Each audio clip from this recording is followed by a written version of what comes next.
If you've ever tried to make a big decision when you're tired, overwhelmed, or doubting yourself, this episode is for you. So, I just finished a workout today where my trainer said something that really just hit me in the chest. And he said the goal is to be able to perform your best even when you're at your weakest. Hold on one moment. I'm actually going to turn off this heater 'cause I'm dying right now. There we go. So he said that, and immediately I thought about you, right? The corporate overachiever who's carrying a whole lot of talent and a whole lot of frustration. You're tired of being undervalued and underutilized, and you know you're meant for more. But the moment you start thinking about leaving corporate and building something of your own, fear gets really, really loud. So today I want to expand on that idea and show you how to use it as a mindset and a strategy for your corporate exit. So let's go ahead and name the truth, right? Like most people don't struggle because they don't have potential. They struggle because they think they need to feel strong before they take action. They tell themselves things like, when I feel more confident, that's when I'll start. They'll say things like, when I have more time, I'll build the business, or even when I have more money saved, I'll make the move. But here's what corporate taught you without ever saying it out loud. And they taught you that your value is proven by performance. So when you feel weak, whether that's mentally, emotionally, financially, you start interpreting that as a signal that you're not ready. But weakness, and that weakness specifically, it's not necessarily a stop sign. Weakness can also be looked at as a season. And if you're going to become an entrepreneur, you need a new skill set. And that skill set is learning how to execute when you don't feel like you're at your best. So, when you're building your exit plan, right? Like weakness, it doesn't mean you're falling apart. Sometimes it can look like, you're doing well at work, but you feel empty. Maybe you're high performing, but you feel resentful. Maybe you're the go-to person, but you're not being paid like it. And then also things like being exhausted, but you keep pushing because that's what you've always done. And then you take those thoughts and you think about it in terms of entrepreneurship. And that's when some of those fears start showing up. And you'll start, asking yourself things like, what if I run out of money? What if I fail and have to crawl back? I know that was a thought process that I really struggled with when I was making some decisions. What if I'm not as good outside of corporate? What if people don't buy, right? Like, what if no one's interested in my offers or the way that I'm trying to show up in the world? And if that's you, I really want you to hear this clearly. Fear is not proof that you're not built for it, right? Fear is proof that you're standing at the edge of growth. And, that's such a powerful mind shift change, right? Fear not being a red flag saying we're not good enough, but really being a green light telling us like, hey, you're right on the precipice of something great, something greater than where you are now. So, earlier today, when I was in the gym, there's going to be days, you feel strong, days that you feel weak. And so today was my first day back after having taken all of January off and a little bit of December. I had gotten that, super flu that was floating around. So that knocked me out for about 6 weeks. And then I had a family member with some really bad health issues that I was kind of helping navigate. So it had been a while, right? So jumping in, felt a little bit weak. And one of the things that I kept having to remind myself is, people who get results, like they're not the ones who show up only when they're strong, right? They're the ones that have the system, carries them on the weekdays. And entrepreneurship, like it really is the same. It's not about being fully present on every single day that you're excited on the day when you got, that perfect 8 hours, 8 nights. Oh my goodness, 8 hours of sleep and everything went perfect. It's showing up consistently day in and day out. And at the end of the day, like if you wait until you feel fearless, you'll stay in corporate forever. So instead of asking, how do I stop being afraid?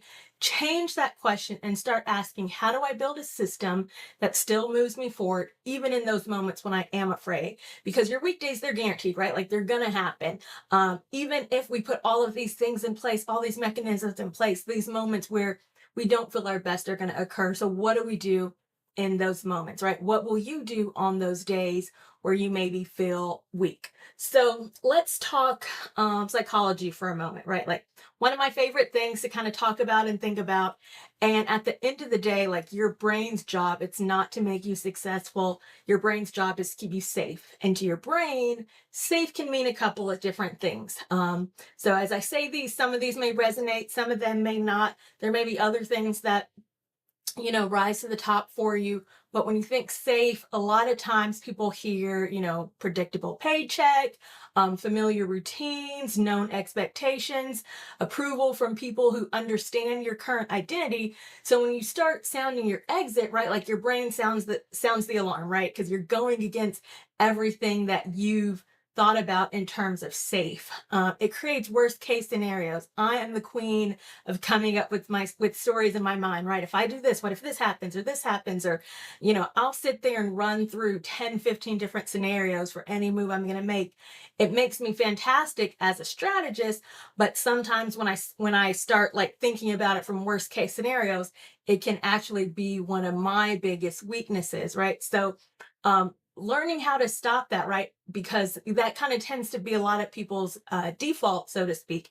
It really also likes to magnify the risk, right? Like, because you're never thinking about a small worst case scenario. You're thinking about the largest worst case scenarios that could possibly occur. It whispers, don't do it. Sometimes even yells, don't do it.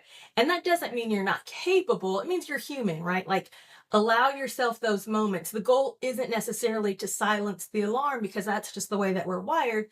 The goal is how do we move forward even when that alarm is still ringing? So I want to share with you guys 3 practical moves you can use to perform your best when you feel your weakest, specifically as a corporate overachiever building this entrepreneurial exit. So one of the first things is this idea of shrinking the task until it's impossible to avoid.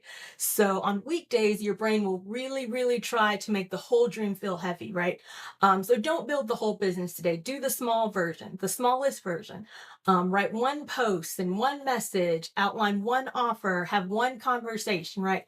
What's that kind of like least common denominator that you can do so you still see progress on those days that you feel your weakest, not necessarily trying to build the entire dream in one 8-hour sitting, right? Small actions, they're not small when they're consistent. And I think that's the biggest thing that I want you guys to take away is, what are the things that you can do to maintain consistency? And then as you start building those muscles, as you hit those strong days, go ahead and throw some heavy weights on there. But at the end of the day, making sure you're still taking care of doing the small things and having that forward momentum, even if it's just a single step. The second thing is this idea of trading motivation for standards. So motivation, hyping yourself up, things like that. It's emotional, right? Like it really ties into your emotions, your psyche, and standards, they're more structural, right? A standard sounds like, no matter what, I work on my plan for 30 minutes. No matter what, I talk to one potential customer per week. No matter what, I track my numbers. And the weekdays, right, they don't get a vote, right? Like you don't get to say, this is a bad day. So forget all of that, right? Your standards decide. There are those things there that you've agreed are those, non-negotiables, lines in the sand, flag in the sand, so to speak, that you're going to strive to every single day.